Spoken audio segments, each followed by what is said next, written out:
Je vais vous parler de révolution numérique en Afrique et je vais commencer par évidemment l'année 2020 qui nous concerne tous et bien évidemment, pour les raisons que vous connaissez, on en parlera très longtemps.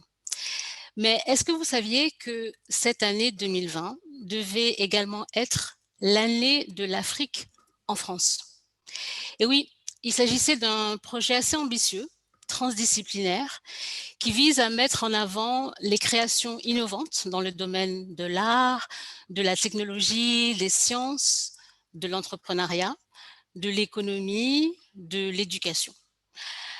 Il y avait 200 événements culturels qui étaient prévus en France et dans les réseaux culturels français à l'étranger pour faire connaître et célébrer cette Afrique qui se distingue et qui est souvent peu connue des médias occidentaux.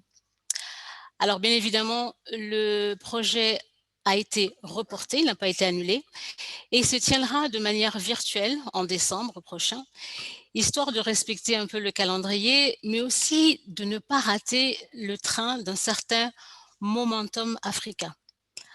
En effet, la Covid, donc triste star de l'année 2020, aura également permis de mettre le continent africain sous le feu des projecteurs. Car contre toute attente en Occident et en Afrique aussi, l'Afrique a su se mobiliser pour limiter les effets négatifs de la pandémie. Alors on parle dans certains cas de miracle africain, vu qu'on ne dénombre à ce jour que, entre guillemets, bien évidemment, 35 000 décès dus à ce maudit virus, soit autant de tristes décès qu'en Italie, alors qu'il y a 20 fois plus d'Africains que d'Italiens. En effet, le continent africain compte 1,2 milliard d'habitants contre 60 millions d'Italiens. Mais attention, comme partout, les populations ont été durement frappées, mais force est de constater que la crise n'aura pas l'impact apocalyptique annoncé sur ce continent de 30 millions de kilomètres carrés.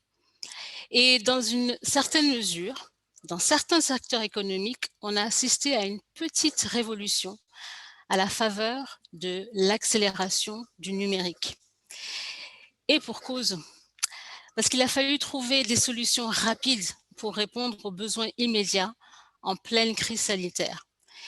Et dans les domaines tels que la santé, l'éducation, les services financiers, l'accès à l'énergie, les transports, l'agriculture, le téléphone mobile intelligent, Internet et l'inventivité de jeunes créateurs ont joué un rôle indispensable. Alors, comme je disais, effectivement, pendant la pandémie, il a fallu innover et à plusieurs niveaux. Et on a vu des gouvernements se saisir de plateformes numériques pour diffuser des informations de prévention, pour rendre compte des efforts faits dans le domaine de la santé. Les États, soutenus par des organisations régionales, par des institutions et par divers organes de l'Union africaine.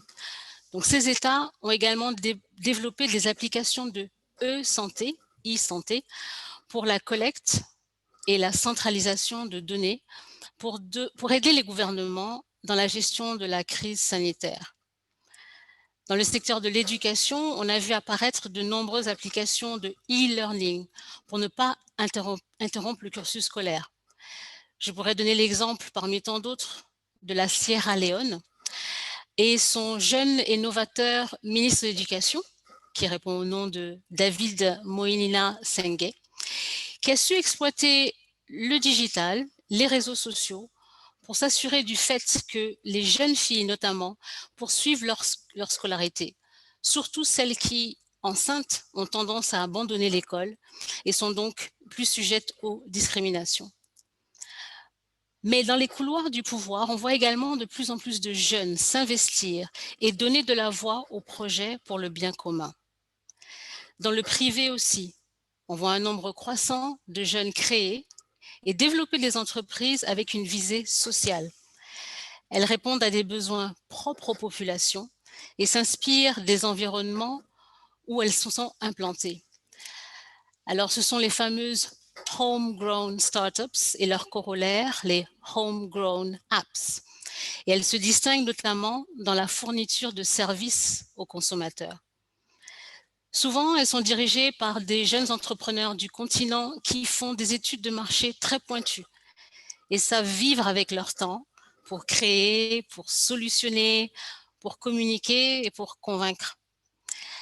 L'Afrique compte aussi une diaspora ou des diasporas très actives.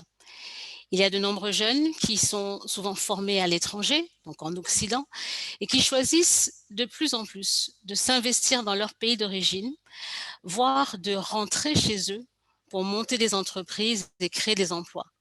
Et c'est le cas très fréquemment au Nigeria ou au Ghana, par exemple.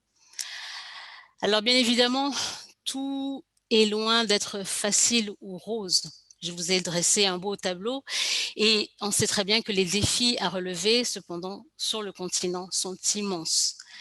Mais à y regarder de plus près, il y a en effet assez d'arguments pour ne pas annuler l'événement l'année de l'Afrique, car bon nombre d'indicateurs suggèrent que les années 2020, donc la décennie 2020, sera la décennie de l'Afrique. Nul ne le sait vraiment, car jusqu'à preuve du contraire, le numérique ne prédit pas encore l'avenir d'un continent. Mais une chose est sûre, en Afrique, ce sont les hommes et les femmes d'aujourd'hui, notamment les jeunes, qui construisent cet avenir et ils ont beaucoup de choses à dire. Merci.